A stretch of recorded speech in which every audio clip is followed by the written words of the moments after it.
In 1951, one of the most famous men in Ceylon, now Sri Lanka, was a batsman. Some of the greatest players in the world believed he was a genius. Frank Worrell said that if he were choosing a dream team made up of the best cricketers on the planet, he would be the first person he picked. Garry Sobers went even further and called him the greatest batsman who had ever lived. And he was not just admired for how well he played. He was a celebrity. He walked out to bat wearing a silk shirt and a cravat. He practiced his shots in front of a mirror every morning, and he drank like it was nobody's business. Women who had never watched a cricket match before began coming to the ground simply because he was playing. He was like Virat Kohli, but from a different era. And on the evening of 9th October 1951, the country's greatest sporting hero was asleep at a friend's house in Colombo 7, recovering from an afternoon of drinking. That's when the police walked in and arrested him for the murder of his own wife. This is the story of that man, that woman, and a case that took Ceylon by storm. This is the story of Mahadevan and Ananda Sathasivam.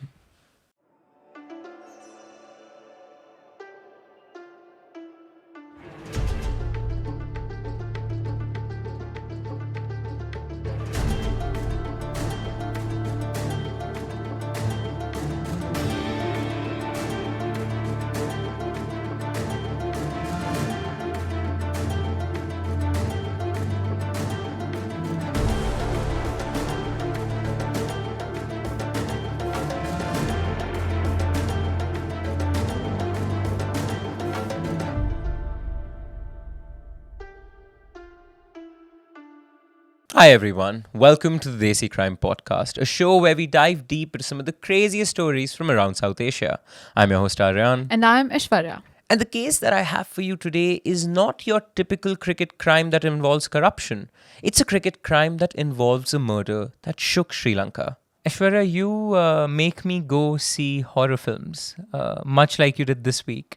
Yeah, it's my love language, you guys. I love doing it to everyone I love. We have talked about Insidious so many times on the podcast as probably one of the scariest franchises. Absolutely terrifying. That there are few horror films that stay with you after you've gone out of the theater, because I keep thinking about the dream world where they start walking into, the dimension, the further. All of the Insidious films touch on the further. This one is called The Further. Aishwarya, it's just about the locked demons and spirits of that world. One of the banger horror films, I would say, of this year. The inverse is happening here of what we've seen happen across the previous Insidious movies, which span like 15 years since the franchise came out. But the opposite is happening this time, where previously it was these regular people who would end up in the further and they would encounter these demons, their own or otherwise. But this time, the demons are leaving the further and now coming out to find us. This is a horror film. It's gonna scare you. And I don't like people who are fancy, I don't like jump scares. I like the cerebral horror movies. I'm like, no. And there are very few movie franchises that have continued to stick to the goal of doing jump scares and doing them well. Insidious has always been one of those. We got to watch it this weekend, released August 21st in a theater, and you have to as well. After you listen to the podcast, go check out Insidious, out in cinemas on 21st August. But with that, on for the case for today. But before we get on with the episode, we need to let you all know that you can now get early access to all Desi Crime episodes on Amazon Music. To get your fix a whole 3 days before anyone else, go download the Amazon Music app today. In the late spring of 1953, in a laboratory at the University of Edinburgh, a man in his 70s sat down with a parcel of papers that had travelled 6,000 miles to reach him. Sir Sidney Smith was, at that point, one of the 2 or 3 most famous forensic pathologists alive in the world. He had spent the First World War and the decade after it in Egypt as the principal medico-legal expert to the Ministry of Justice, and he had come home to Edinburgh in 1928 to a chair in forensic medicine that he had held ever since. He had made his reputation partly on the bodies he examined, but partly in the courtroom displays of taking apart other people's arguments. He was months away from retirement, but then the parcel on his desk containing photographs, a post-mortem report, witness statements, measurements, and a sheaf of correspondence about a woman who had been strangled in a home on a seaside lane in Colombo arrived. Smith had never been to Ceylon. He had never seen the house. He had never met a single person named in any of the documents. But he still read the file.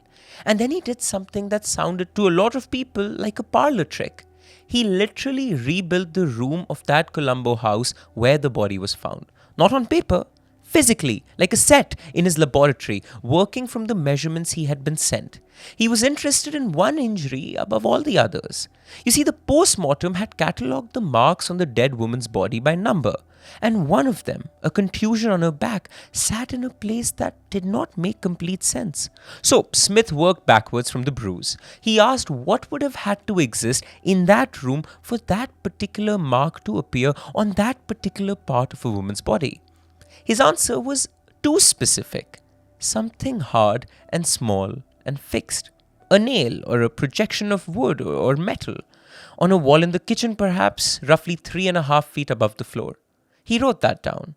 And then he started packing his bags because he had decided that a written opinion was not going to be enough. Like Sherlock Holmes, he was going to have to go to the scene of the crime himself. He had to go to Colombo. But before any of that, before the crime scene and the dead woman and the analysis happening in Edinburgh, let me take you to the morning that produced all of this mayhem.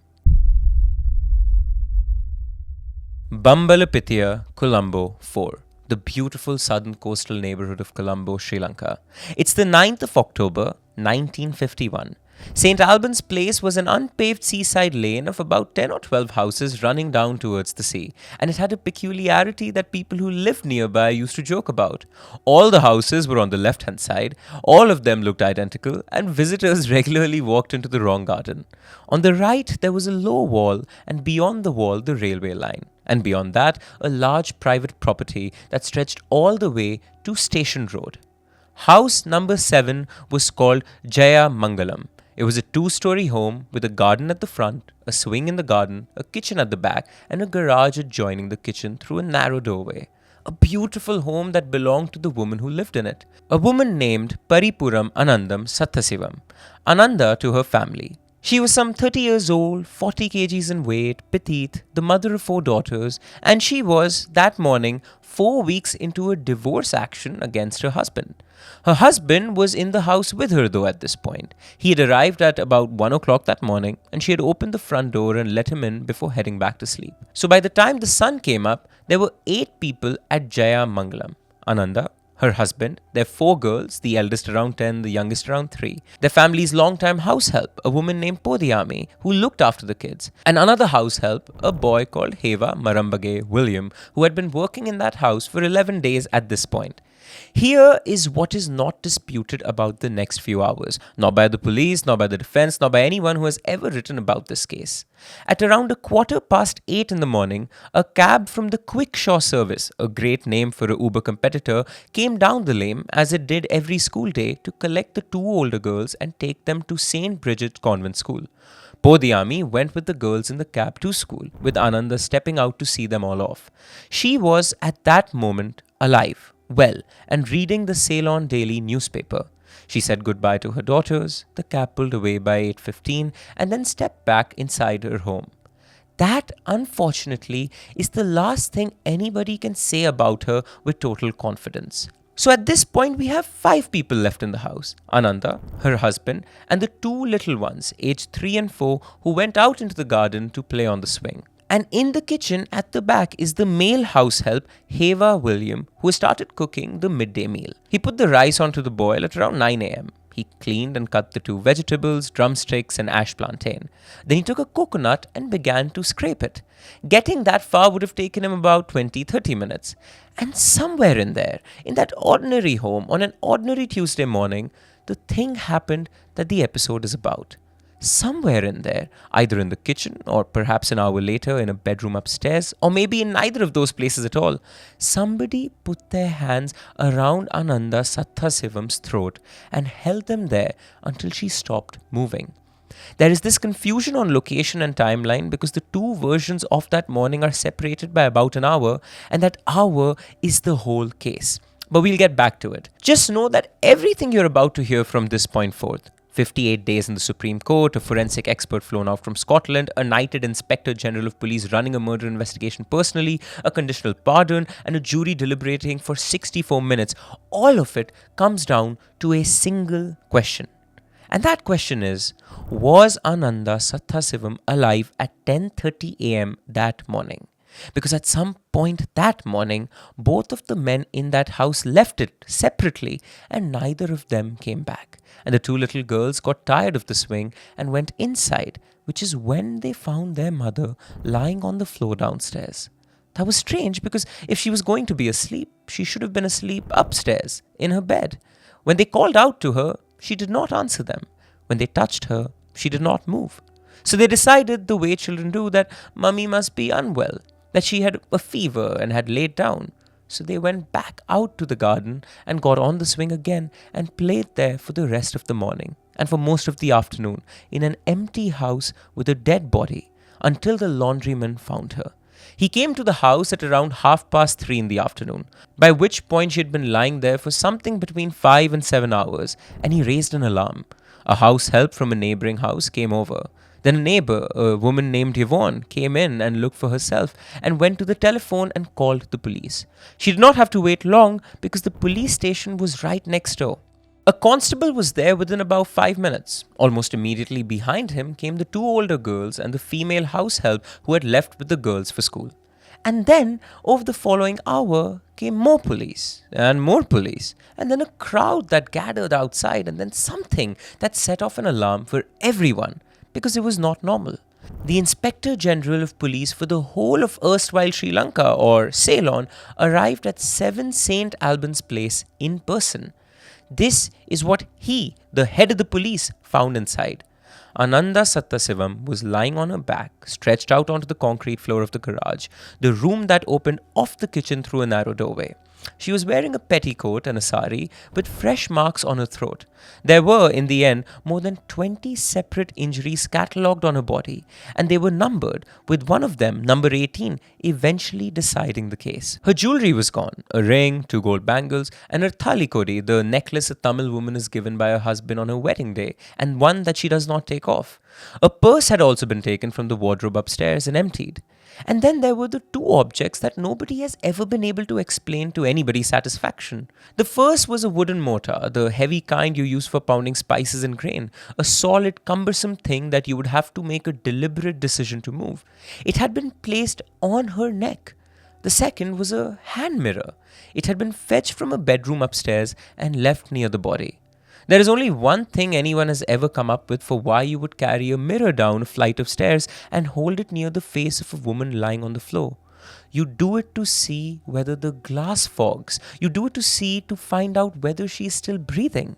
There was one more thing, and it was on the kitchen floor rather than the garage floor, near the narrow doorway between the two. It was a mark. A wavy drag mark somewhere between 1.5 to 2.5 inches wide and about 18 inches long, as though something had been pulled across the area. It was never photographed. The officer in charge did not consider it important, and in any case, by that stage, a significant number of people had walked over it. Everything we know about that drag mark comes from what people remembered about it and argued about it afterwards. But what we do know for sure, and what the police standing there knows as well, is that 2 other people had been in the house that morning but were not in it at that moment. They were nowhere to be seen. The male house help, gone. And so was the husband. At 5 minutes to 7 that evening, a doctor knelt beside the body in the garage and took its temperature. His name was Professor G.S.W. Desaram, and he was the first professor of forensic medicine that Ceylon had ever had. He recorded that the body was at 93.2 degrees Fahrenheit. He noted what she was wearing, and that she weighed too little, that she was too poorly nourished. He would go on to examine the contents of her stomach and her intestines, and the state of rigor in her limbs. And from all of it, he would produce a window for the time of death. That window would turn out to be the most argued over number in the history of Sri Lankan criminal law. But we'll get to that. Meanwhile, the police wanted the husband, and they found him without much difficulty because he had spent the day in some of the most conspicuous rooms in Colombo. By his own account, he had gone from the house to drinks with friends at the Golface Hotel, then into Fort, then to the Grand Oriental Hotel for some more drinks, and had finished up at a friend's house on Horton Place in Colombo 7, where he had lain down for a siesta. Mind you, he has been having all this alcohol and it's just afternoon. That's where they arrested him that evening. And by the following morning, every newspaper reader in the country knew that the police had taken into custody the most famous man on the island, Mahadevan Sathasivam. To understand what happened next, the size of it, the noise of it, you have to understand what Mahadevan Sathasivam was to Ceylon in 1951. He was born on the 18th of October 1915, and while accounts of his childhood are few and far due to how old this case is, we know he went to St. Joseph's College and then went to Wesley College in Colombo and was playing first 11 cricket from the age of 15. His final school season in 1936 ended with a century against St. Thomas at Mount Lavinia on a windy seaside ground where schoolboys almost never made hundreds. By then, people had already started coming to watch him specifically. The people who saw him bat have never really been able to explain it to the people who did not. They talk about how he would look towards mid-on and then send the ball through the covers instead. The way he would walk across his own stumps and whip a delivery across square leg. The way he cut so late that wicket keepers were sure the ball had already passed them. When he was fully in flow, he would apparently turn around and ask the keeper to name the shot he had just played. And he did all of this in a silk shirt and a cravat with his cap on. He said his footwork came from ballroom dancing that he practiced in front of a mirror every morning, going through the strokes with no ball and no bowler, just watching himself. He was, by every account, the single most glamorous human being in Colombo, and women came to grounds where they had never been before because his name was on the team sheet. He was also, by every account, a heavy drinker, a gambler, a poor fielder, and a man who considered a full-time job an imposition on a serious social schedule. He would drink until dawn and sleep it off in his car and change into flannels. When he was asked years later whether it was true that his opposing captain used to bring him a gin and tonic at the drinks break, he did not deny it. He said that the occasional shot brought out the cavalier in him. But it would then come as no surprise that this attitude cost him. For years, he was kept out of Ceylon's national cricket team. He was even excluded from the squad that toured India in 1940 and 41, despite being one of the most consistent batsmen in the country. When he finally got a major opportunity in India in 1944, he made it impossible for people to ignore him. He played in the Bombay Pentangular, a prestigious tournament in which teams were strangely divided according to religion and community. Hindus had one team, Muslims had another, Parsis had another, and so on. A slight tangent, but that's why Gandhi was against cricket, because he thought cricket would divide Indians. Players who did not fit into these main categories, such as Catholics, Jews, and mixed-race Anglo-Indians, played for a team called the Rest. Sathasivam was Hindu, so technically he should have not been allowed to play for the Rest. But somehow he was selected anyway, perhaps a separate category for alcoholics.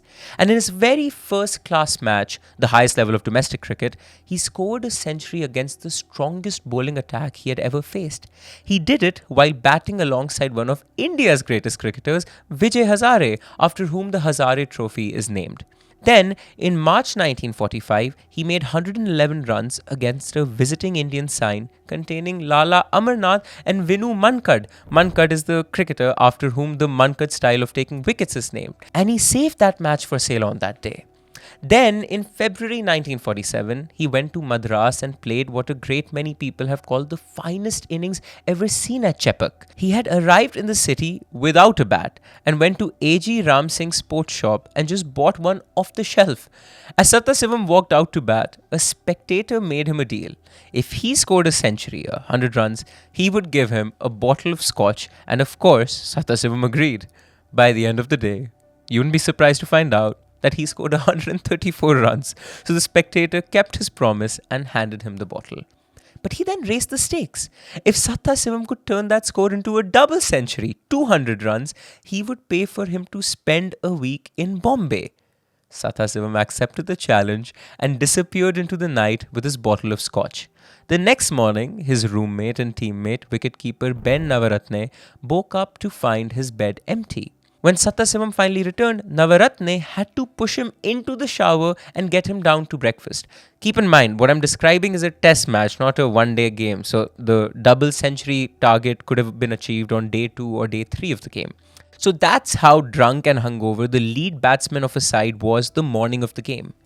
But then, Sathasivam went back onto the field and scored 215 runs. Years later, Indian bowler Ghulam Ahmed said it was the greatest innings he had ever seen and that he did not expect to ever see a better one.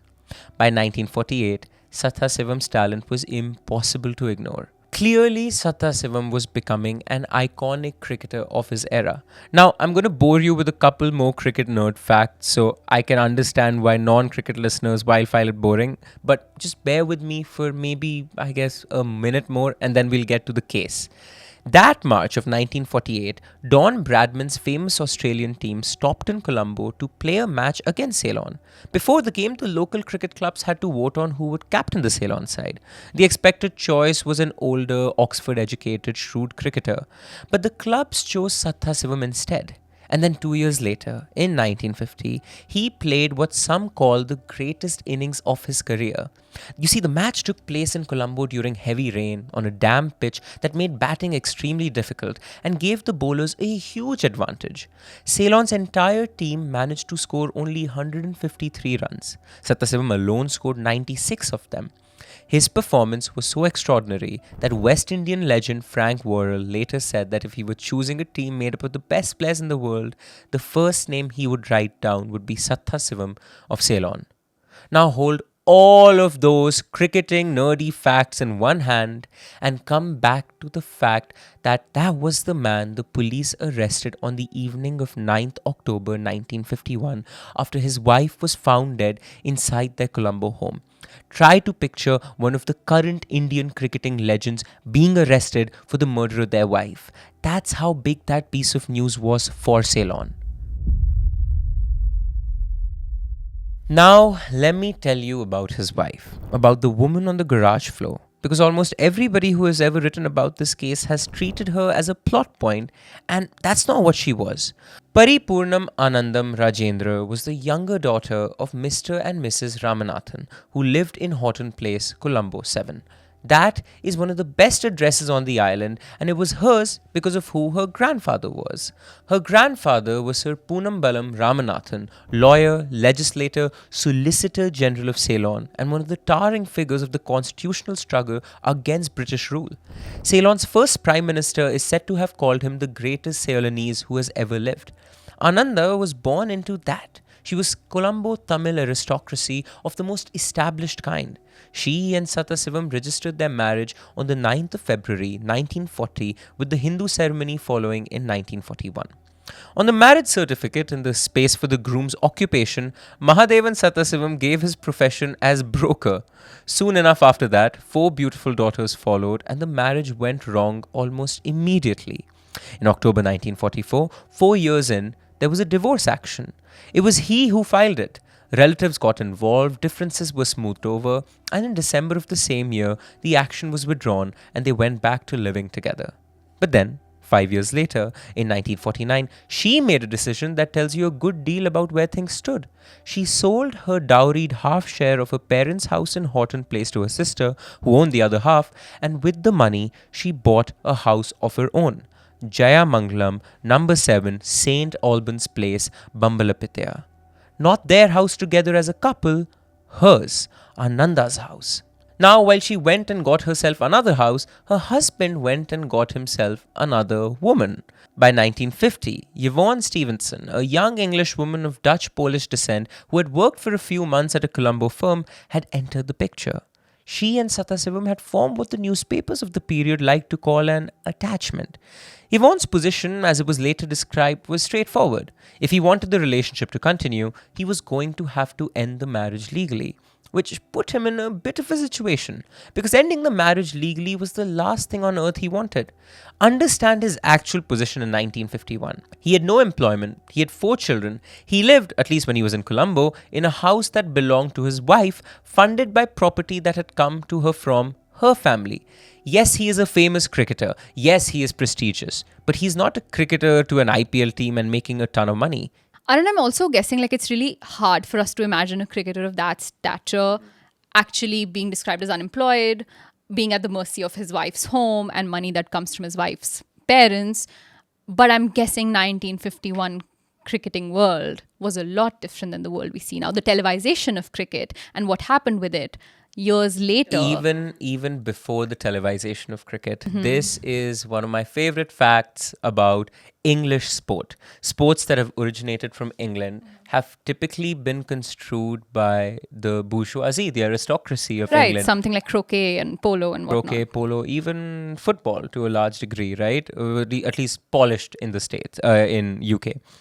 The thing about sports that have their origin, or at least their formalized origin in England, is that they were played for leisure by the rich classes. So they weren't meant to make you money. They weren't. In fact, if they made you money, you were looked down upon. So amateurs were the aristocrats, professionals were frowned upon. I see. And almost always the amateurs, quote unquote amateurs, were the batsmen, and the indentured slaves or laborers were the bowlers. That's why you see so many West Indians having produced some of the best bowlers, because in the plantations they were forced to bowl. The point being that in the 1951 era of Ceylon, where the British Dominion is still, the culture is still present, being a established batsman brings a lot of prestige. Yeah. But if it brings you money, that will be frowned upon. How interesting. Actively frowned upon. That's crazy. Now, at this point, he had told people that he was to be sent to England by Cargill's, the big department store, for training in the sports line, and that he would come back and manage their sports department. A divorce meant alimony and maintenance for 4 girls and the loss of any claim on her property, and it meant paying for all of it out of a career that did not exist, while also keeping a new woman. Despite all of this turmoil back home, he went to England anyway and was gone for months. And while he was gone, on the 6th of September 1951, Ananda Sathasivam filed for divorce. Her ground was malicious desertion. 11 days later, she sat down and wrote a letter. Not to a lawyer, to the police. It was addressed to the Superintendent of Police of Colombo and dated the 17th of September 1951. And it was written, she said, because she had been asked over the telephone to put it in writing. She told him she had filed for divorce on the ground of desertion. She told him her husband was arriving in Colombo on the SS Himalaya on the 21st and that she had understood from his attorney that he intended to move into her house with his mother. The fact that it was her house was something she wrote in brackets and then wrote that she had been advised to refuse him entry into the premise by her lawyers. And then she wrote the sentence that people have been arguing about for 70 years. From what she knew of her husband, she said she had reason to fear that he might force his way in and, quote, use violence and cause a breach of the peace, end quote. She asked that the Bambalpataya police station be instructed to help her if she telephoned. She pointed out that she had a telephone in the house and that the police station was close by. And she closed with this, that she had 4 young children in the house with her and that she was scared for them too. 4 days later, the SS Himalaya ship docked in Colombo and Mahadevan and Sathasivam came home. On the morning of the 8th of October, 8 o'clock, 17 days after the letter, he was served the divorce summons. Some 17 hours after that, at about 1 o'clock on the morning of the 9th, he came to the house on St. Albans Place, and she opened the door and let him in. But before we get back to the crime scene in that house, just hours after this very morning I described to you, there's one more character we need to understand. His name is Heva Marambage William, the house's male domestic help, who came to Colombo in 1951 at age 18 looking for work. All this boy had on him was a banyan, a shirt, a sarong, and a demand for 25 rupees a month as pay. He had been in the Sathasivam household for just 11 days and now he found himself in the middle of a murder mystery. So let's see what he did on the afternoon of the 9th of October while Ananda lay dead in her home. Heva caught a bus to Velavatte and he sold a whole lot of jewelry he was suddenly in possession of, then bought himself a change of clothes, then got a haircut, and later that afternoon he got on another bus. It took the police about 10 days to find him, after which he was caught and taken to the local police station in his village. It was there in that station Heva William confessed to the murder. He said he had strangled her. He said he had taken the jewelry from her neck and sold it. The officers also noted something else and wrote it down. 11 days after the murder, when he was caught, there were injuries on the boy's face, scratches. On paper, that should have been the case. A house help who's only been in the house for 11 days. The jewelry is gone, a flight to the other end of the island, scratch marks on the face, and a confession. In any ordinary case, that's the file closed. But in this case, it did not close. And the reason it did not close was because by the time William was brought up to Colombo and put in front of the Inspector General, his story completely changed. Now it went like this.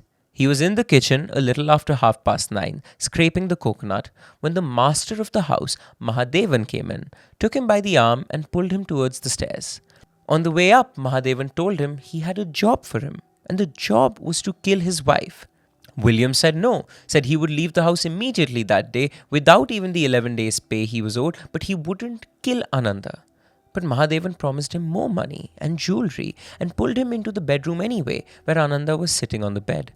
Mahadevan went to her, took her by the throat with one hand and by the hair with the other, forced her onto the floor and began to throttle her. In Sinhalese, it was 2 words, Hallapan Yakko, hold her, you devil. And so the boy held her legs. When she had stopped struggling, he said, Mahadevan went downstairs and shut the front door and came back up. He took the ring, the 2 bangles, and the thallikodi off the body. Then he opened the wardrobe and took the money out of her purse, all of which he gave to the 18-year-old boy. Then the 2 of them carried her down, Mahadevan at the shoulders with his hands under her arms, the boy at the legs, and put her in the garage.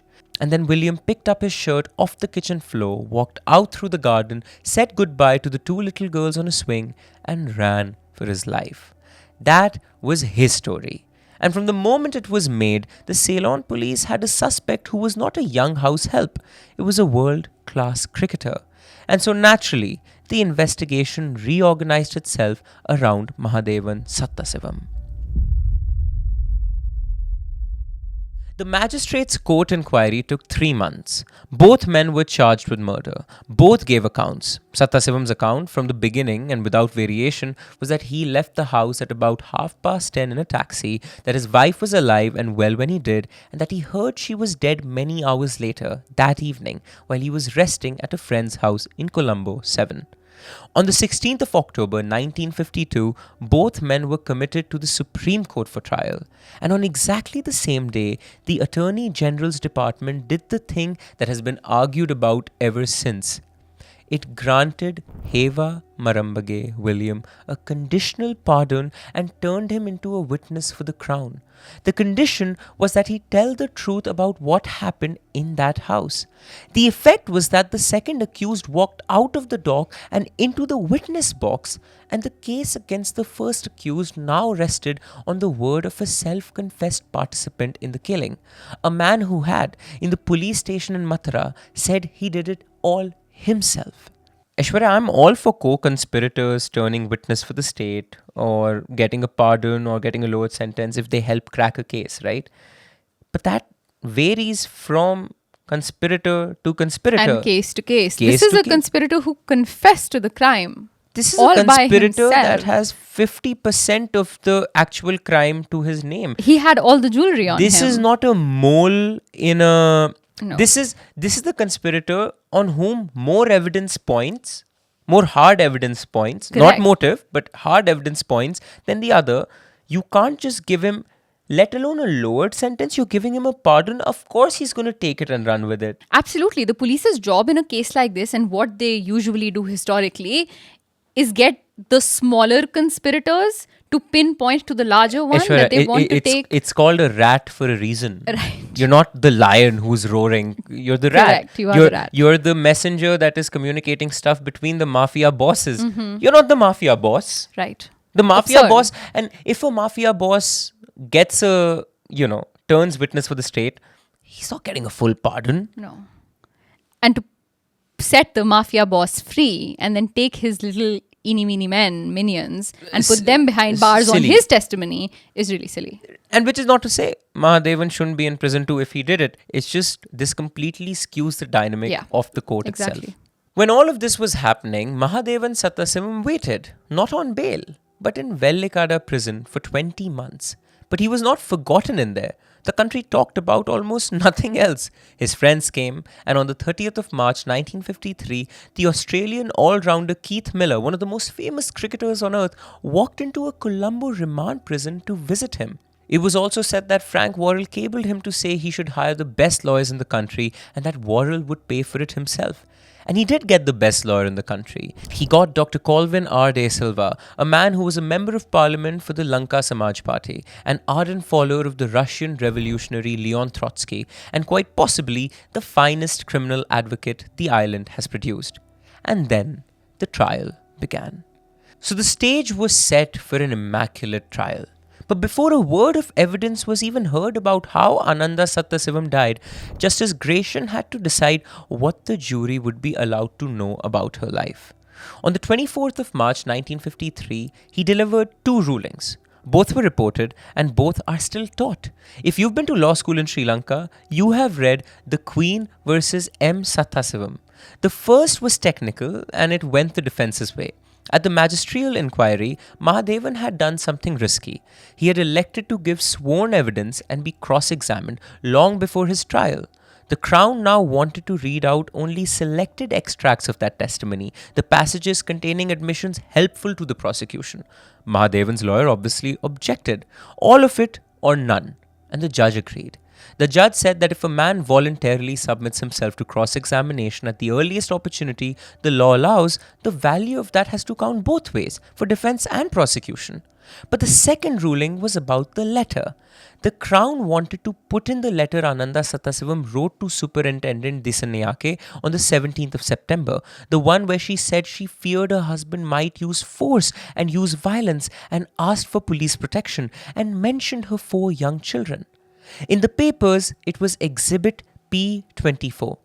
The defense objected in the strongest terms, which is exactly what you would expect them to do, because the letter is the dead woman standing up in the courtroom and telling 12 strangers that she was frightened of the man in the dock.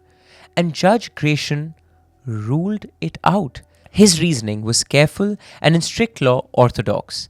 He said the exception that lets a dead person's statements into evidence applies to statements about the circumstances of what caused their death. Her letter, he said, amounted at best to general expressions of fear or suspicion, not tied to the occasion of her death. As evidence of motive, it would only work if there were some independent proof that Sathasivam knew about the letter and maybe killed her because of it, of which there was no proof. Now, you guys have heard several Desi crime episodes where letters written to the police about fear of life by a woman in a domestic violence situation has been used as evidence in the court. So why this wasn't in this case is a matter specific and subjective to this judge, because there is precedent for using such things as evidence to build motive. But Aryan, also, there's no record of any domestic violence in this case. And I can completely see why, if there is actual use of violence in a case, and then there is actual violence used to kill a victim, that letter has a lot higher chance to make it to a court. I fully agree. Because on first glance, it looks like the letter forms evidence. It's something out there relating even tangentially to a case. Why can't it be used as evidence? I think in cases, especially where juries are involved, you need to be very mindful of what a piece of evidence can do. And so the judge has to take that call. Because keep in mind, if this is an Indian court, which is a non-jury one, this letter would probably be admitted as evidence to present or contest, but not to present to a jury. There is no jury. Right. It is very common, we've talked about this in a different case, in family law, what is said sometimes is a very exaggerated account of the problem Sure. in order for action to take place. My mom's a family lawyer. She's told me about so many cases where husband and wife come for a divorce and their allegations against each other make them both seem like the worst worst possible people, murderer yeah. ever existed, when none of it is true. But Right. that's how the lawyers advise you to gear up and say certain things. So that's what the judge is acting, and he's saying that there is a chance it was written for that effect, just to prevent his entry in the house for a property thing. Yeah. And the jury shouldn't be convinced by that. For the murder trial. Exactly. Yeah. That's debated. You guys, I would love to know your thoughts in the comments Yeah, of for whether sure. you think that should be allowed as evidence in a court. But it's a point in this case that played a pivotal role in how the case itself shaped up. Now coming to the hour. The hour this case hinges on that I mentioned earlier. Everything in this trial ran towards or away from 10:30 a.m. in the morning. If William was telling the truth, Ananda Sathasivam died between about 9:30 past 9 with the two men in the room. If Mahadevan was telling the truth, she was alive and well at 10:30 when he walked out of the front door, and whatever happened to her happened after that in a house containing one adult and two small children in the garden. The prosecution went at it through witnesses. The defense went at it through the body. Start with the witnesses, because there is something you need to know about them. Among the people called to support the Crown's timeline were the manager of a cab service, the driver of a cab, and the son of the lawyer who had been advising Ananda on a divorce. Their evidence mattered because taxi movements pinned locations to specific times. The defense had a driver too, the driver who took Sathasivam away from the house that morning, who said that when he collected him, he saw Ananda standing in the doorway. There were also telephone records. Calls had been made from the house that morning, and there were pencil telephone call chits, and the defense argued they showed her alive and going about her business long after 10:30, possibly as late as noon. And then the medicine. Professor De Sarum had the body temperature at 93.2 degrees Fahrenheit at 6:55 pm, the air temperature at 81 degrees, her weight at 40 kgs, the state of rigor and the contents of her stomach and her intestines. From all of that, he put the time of death between 10 in the morning and 11:15. So sit with that window for a second, because it is the whole trial. 10 to 11:15. 10:30 is sitting exactly in the middle of it. 10:30 a.m. So Professor De Sarum's science did not clear either men. It caught both of them. But it also badly damaged William, and this is the part people forget. The Crown's own star witness said the murder happened around 9:30, 9:30 a.m. The Crown's own forensic expert said it happened no earlier than 10 a.m. So, what happened next was that Colvin R. De Silva, Mahadevan's lawyer, got on an airplane, flew to Britain, and personally briefed Sir Sidney Smith on Professor De Sarum's evidence, which is how the file we started this episode with came to be sitting on a desk in Edinburgh. Now, here's a little fun fact in this case. Sidney Smith, a Sherlock Holmes-like character, knew Professor De Sarum because De Sarum had been his student at Edinburgh. Smith wrote in his memoirs that the case interested him, that his former pupil was a man whose ability he thought highly of, and that having gone through the papers, he had concluded the case against Mahadevan was, in his words, quote, by no means good. Why did the teacher take on the student? Why did Sidney Smith say this? Reason 1. The clock. De Sarum had the body at 93.2 degrees Fahrenheit at 6:55 pm and worked backwards to her death between 10 am and 11:15 am. Smith attacked the assumptions inside the arithmetic. She weighed 40 kgs. Anandam was poorly nourished. She was wearing nothing but a petticoat and a sari. A good part of her was in direct contact with the concrete floor. Every one of those makes a body cool faster than a standard estimate assumes, and a body that cools faster reaches 93.2 degrees Fahrenheit faster. So the same temperature reading points to a more recent death. That pushes the moment towards the late end of De Sarum's window, or past it even, past 10:30 am, after Sathasivam had gone. Then reason number 2, and this was the real blow. The body did not match William's story. Williams said she was strangled on a bedroom floor upstairs and carried down by two men. Smith said the injuries described something else entirely. A woman standing up, forced backwards against a wall, strangled there, face to face. His evidence for that was injury number 18, the contusion, the bruise on her back, which had no business existing in Williams' version. In Edinburgh, he worked out what she would have had to be pushed against and predicted a nail or a projection on a kitchen wall about 3.5 feet up. Then Sidney Smith did something truly commendable. He flew to Colombo, walked into that kitchen, and found it where he said it would be, at the height he said it would be. Right there, in that kitchen, was a nail that he predicted would be continents apart in Edinburgh. Sidney Smith was then called to court where he stood up to demonstrate how and where the killing had happened. People said the atmosphere was electric because of this sudden new testimony, but Sidney Smith had agreed to come only on one condition. He had to be back in Britain by the 2nd of June because he had a seat in Westminster Abbey for the coronation of Queen Elizabeth II. He gave his evidence in Colombo, rearranged a packed calendar around a few days in a courtroom on the other side of the world, and then flew home. And while he was doing it, he was receiving anonymous hate mail from people in Ceylon who were furious at him for interfering.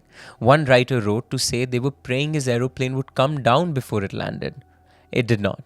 He was in a seat in the Abbey at 7 in the morning on Coronation Day.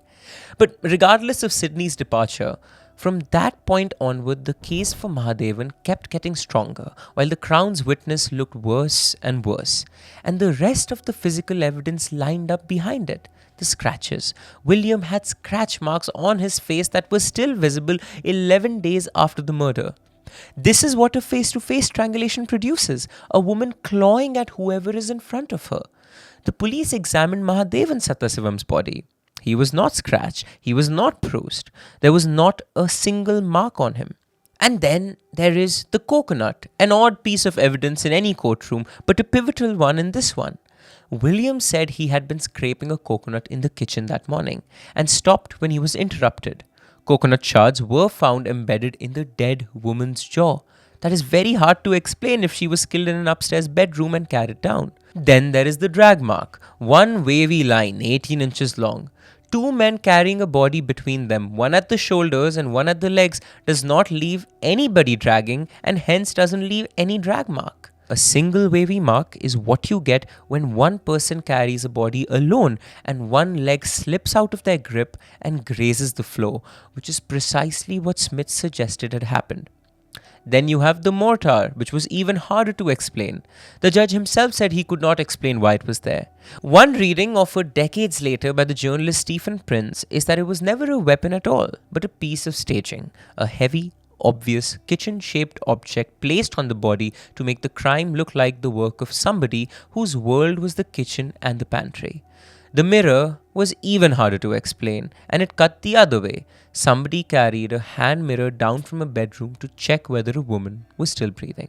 A Colombo woman who followed the case said flatly that no uneducated village boy would have thought of that it was the act of a sophisticated person.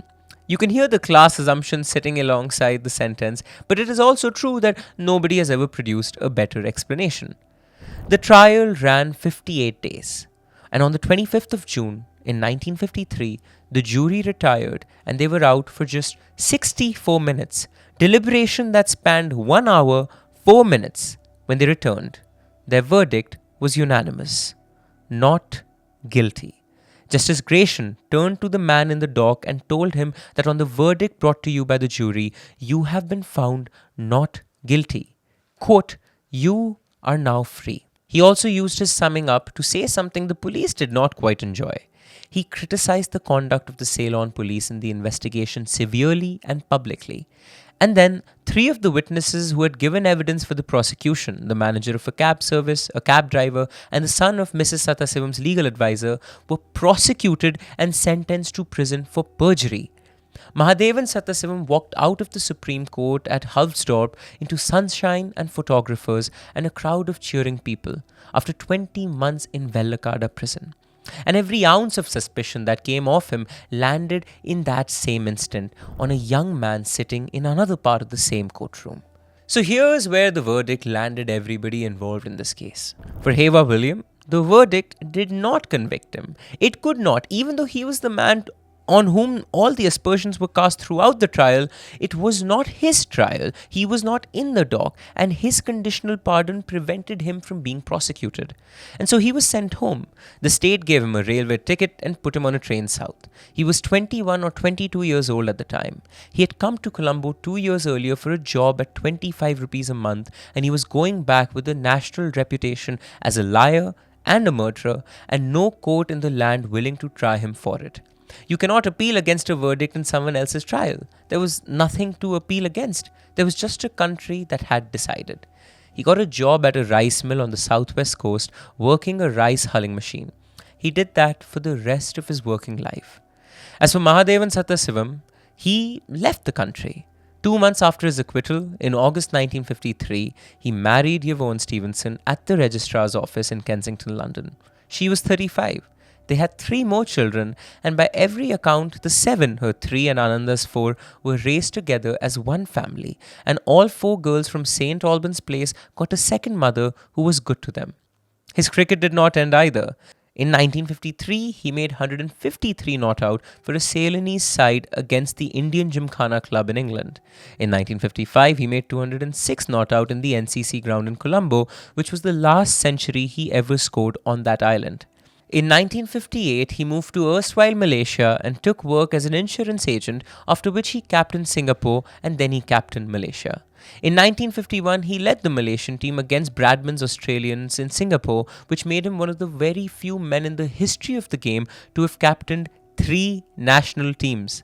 In the world of cricket, he was and remained a legend till the day he died, which came on the 9th of July 1977 when he had a heart attack in Colombo. He was 61. The Ceylon Daily News headline was, quote, "A glorious innings declared closed." Mahadevan's lawyer, Colvin R. De Silva, paid a price too. Many came to believe that De Silva lost his parliamentary seat at Vellavatte because Tamil voters punished him for getting Sathasivam acquitted, a community deciding at the ballot box that a lawyer had done his job too well for a man they had convicted in their own minds. And Justice Gratian carried the case for the rest of his life, with it even being turned into fiction by the judge's nephew, author Michael Ontanje. He titled the novel The Cat's Table. Now, I want to end the story on what happened in September 2014, 63 years after the murder. Journalist Stephen Prince, who had grown up a few streets from St. Albans Place, had watched the crime unfold when he was just 11 years old, and he got on a highway express bus out of Colombo and got off at Tihagoda, then took a 3-wheeler down narrow dirt tracks through paddy fields all the way to a village called Onguna Badula. He was going to see whether Heva William was still alive. Heva William was still alive. He was 82 years old. He lived with one of his sons and the son's family, now frail and slow and hard of hearing. He had to be helped into his chair. His hair and beard had gone white after a lifetime doing physical work, because he had. Some years earlier, one of his grown sons had been taken by a crocodile. He did not seem surprised to see strangers walking into his house. He seemed to understand immediately why they were there. And when they asked him what happened on the day Mrs. Sathasivam died, the 82-year-old man told them, slowly, in broken sentences, exactly the same story he had told the Supreme Court in 1953. The master came into the kitchen. He took his arm and held it and led him upstairs and told him not to make a noise. They went into the bedroom and the master shut the door behind them. The master went to his wife and took her by the throat. They asked him what the lady did when the two of them walked in. He said she looked surprised, as if she thought they had come to discuss something. They asked how he held her. He said he held her knees so she would stop struggling. They asked whether it had been difficult carrying her downstairs, whether the two of them had bumped into the banisters or the furniture. He said no, it was not difficult carrying her between them. And then they asked him whether he was bitter about any of it, about coming to a city as a hungry boy looking for work and ending up a murderer and being arrested and interrogated and put through a 2-year trial and turned into the Crown's witness and then discarded by everyone and sent home. He said he had no bitterness towards anyone. He said he was afflicted with bad luck and had taken it as well as he could, and that he accepted all of it as part of his fate. And then they asked him one final question. Do you ever see them in your dreams? And he said he does, but only Ananda, never Mahadevan. And then the old man picked up a corner of his sarong and wiped his eyes off the tears. So what do we do with all of this? I don't know honestly who killed Ananda Sathasivam, and neither does apparently anybody else alive. The physical evidence is genuinely strong against William, but the motive is stronger against Mahadevan. So in the end, Ananda Sathasivam did not get justice, I suppose. All she got was a case number. That letter she wrote, the one asking the superintendent of police to protect her and her 4 children from her husband, was ruled inadmissible, and the jury never heard a word of it. But when a judge rules a document out, he has to explain why. And to explain why, Justice Gratian set the letter out in his judgment, in full. So it went into the law reports, and it has been reprinted in every edition since and read by every intake of law students in Sri Lanka for 70 years.